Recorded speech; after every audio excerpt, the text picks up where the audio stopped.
Bonjour, vidéo numéro 3, variation de fonction.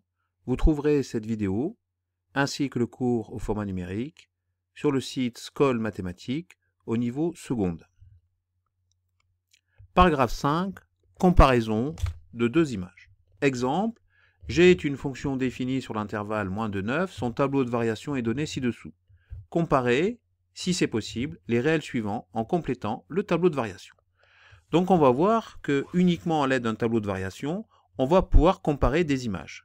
En effet, si l'on veut dans un premier temps comparer G de 6 et G de 8, donc x qui vaut 6 se trouve là, x qui vaut 6, x qui vaut 8 se trouve là, donc je peux ici dire que j'ai G de 6, ici j'ai donc l'image G de 8, et je vois que d'après mon tableau de variation, j'ai une flèche qui monte, donc je peux dire que pour x, donc élément de l'intervalle 5, 9,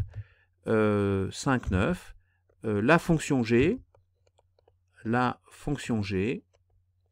donc, est strictement croissante.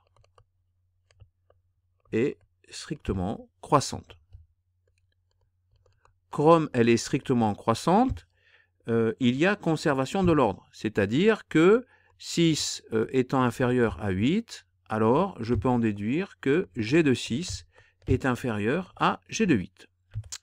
On va voir maintenant dans le cas B avec G de 2 et G de 8. Donc ici, x qui vaut 2 se trouve là, et donc je mets ici l'image G de 2. Or, je vois que G de 2, en fait, il appartient à l'intervalle de valeur, ici, -1, 4. G de 8, lui G de 8 appartient à l'intervalle de valeur -1, 3. Donc, j'ai mes deux intervalles de valeur qui se chevauchent, et en plus, j'ai une fonction g qui change de sens de variation. Donc, si je représente ça sur un axe, si je vais représenter mes deux intervalles, je vais donc avoir ici l'intervalle -1, 4 et l'intervalle -1, 3. Or, on voit que il n'est pas impossible que G2 et G8 appartiennent à ce chevauchement, c'est-à-dire appartiennent à cette zone-là. Donc si G2 et G8 par exemple se trouvent dans cette zone-là et qu'en plus ma fonction G change de sens de variation, c'est impossible, il est impossible de comparer,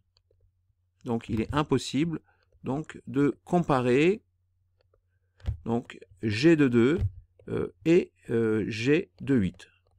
De même qu'il est impossible de comparer G de 2 et G de 6. Là encore une fois, parce que la fonction G peut changer de sens de variation, et donc là je peux avoir deux valeurs qui se retrouvent dans un intervalle sur lequel ma fonction G change de sens de variation, il est donc impossible de les comparer.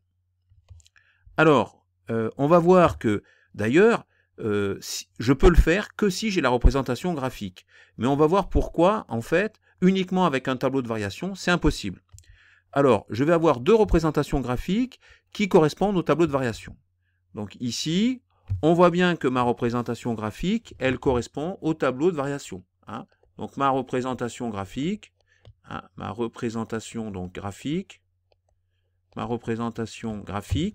correspond bien au tableau de variation. Ma représentation graphique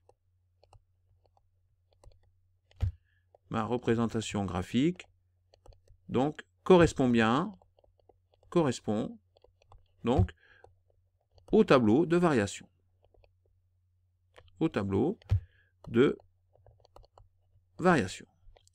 Or, dans ce cas-là, on peut constater que G de 2 est strictement inférieur à G de 8. Donc je me retrouve ici avec une représentation graphique qui, là aussi, cette représentation graphique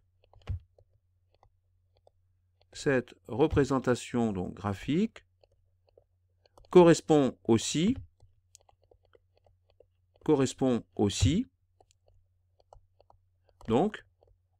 au tableau de variation. Mais là, on voit que G de 2, cette fois, est strictement supérieur à G de 8. Donc on voit bien que si on n'avait pas la représentation graphique, on est incapable, uniquement avec le tableau de variation, de déterminer, de pouvoir comparer G2 et G8. Donc on peut conclure que sans représentation graphique, donc sans représentation graphique, hein, uniquement avec un tableau de variation, uniquement avec un tableau de variation,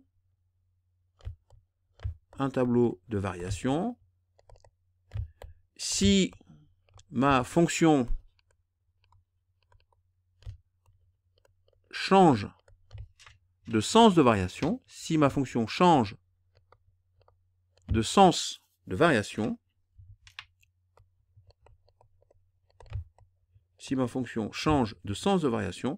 je ne peux pas comparer les images.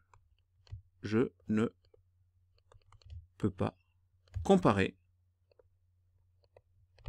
les images. Je ne peux pas comparer les images. Donc sans représentation graphique, uniquement avec le tableau de variation, si ma fonction change de sens de variation, je ne peux pas comparer les images. Alors on a un tableau récapitulatif, soit x1 et x2 donc, qui appartient donc, à l'intervalle i, qui est lui-même inclus dans l'ensemble de définition de la fonction f. f de x1 et f de x2 appartiennent à un intervalle sur lequel la fonction ne change pas de sens de variation. Eh bien, il est possible de conclure, on peut comparer les images, suivant que la fonction est strictement croissante, décroissante ou si elle est constante.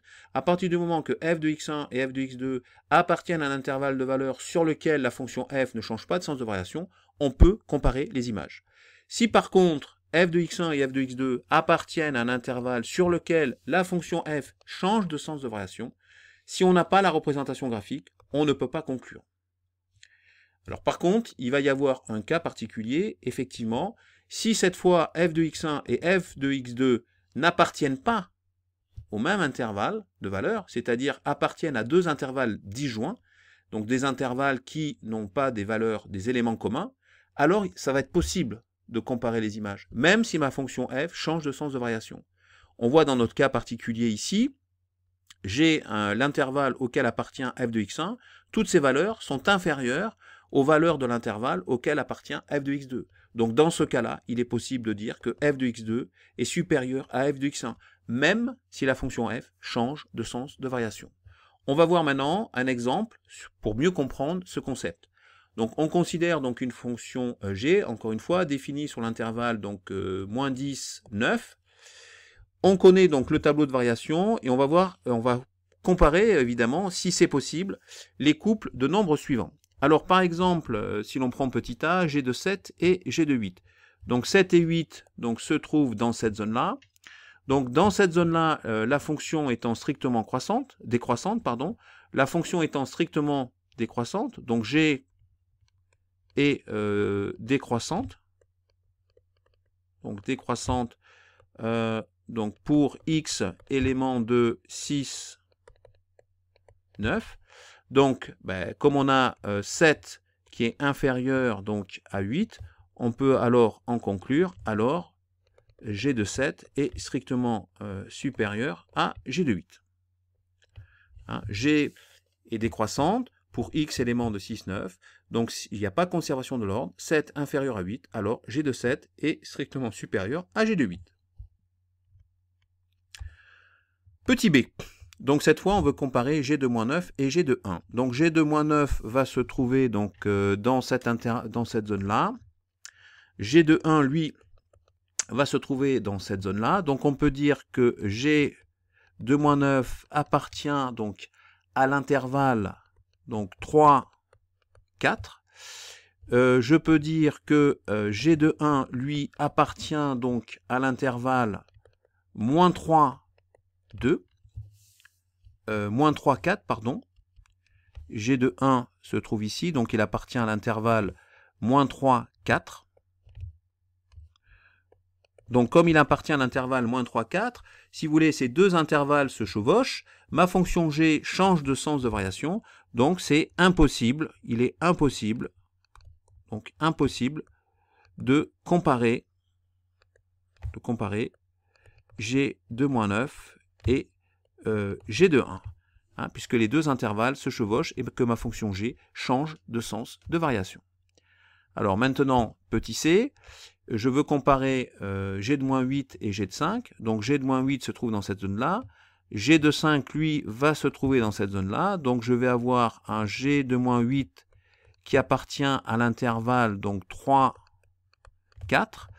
Je vais donc avoir un g de 5, lui, qui appartient donc à l'intervalle moins 3, 2.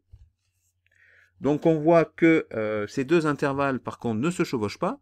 Ma fonction, donc elle ne change pas de sens de variation, mais mes deux intervalles ne se chevauchent pas. Donc je peux en conclure, sachant que toutes les valeurs 3, 4 qui appartiennent à cet intervalle sont supérieures aux valeurs qui appartiennent à l'intervalle moins 3, 2.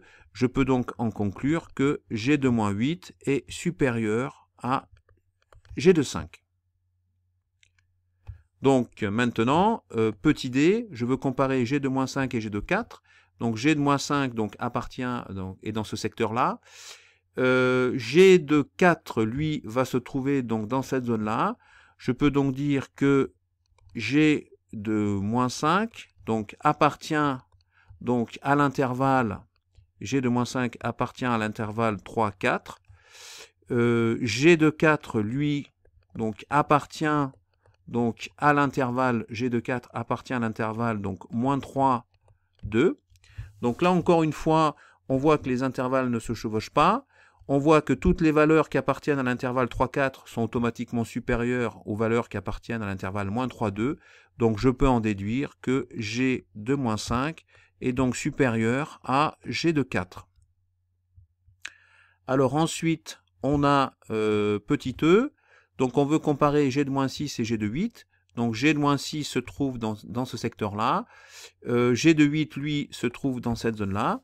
Donc on peut dire que g de moins 6 donc, appartient donc, à l'intervalle 3, 4. G de 8, lui, appartient donc à l'intervalle moins 1, 2. On voit que toutes les valeurs de cet intervalle sont inférieures à toutes les valeurs de cet intervalle-là. Donc, on peut conclure que g de 8 est inférieur automatiquement à g de moins 6, alors que la fonction g a changé de sens de variation, mais cela n'a pas d'importance puisque les intervalles des valeurs des images sont disjoints. Alors, dernier paragraphe, ce qu'on appelle un tableau de signes.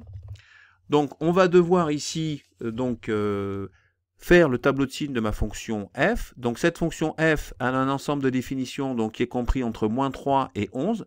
Donc ici, je peux écrire moins 3 et 11. Elle s'annule pour la valeur ici, donc moins 1. Elle s'annule aussi pour la valeur 1, 2, 3, 4, pour la valeur 4. On voit que cette fonction, elle est positive donc dans l'intervalle, donc moins 3, moins 1. Donc ici, on va considérer qu'elle est positive. Entre moins 1 et 4, elle est négative. Et ensuite, donc ici j'ai 4, entre 4 et 11, elle va être donc positive. Donc j'ai ainsi créé ce qu'on appelle un tableau de signes qui permet de déterminer le signe de ma fonction en fonction de l'intervalle de valeur de x. Alors, eh bien, cette vidéo est finie. Je vous dis à bientôt. J'espère qu'elle vous a plu et on se retrouvera sûrement sur le site Scol Mathématiques.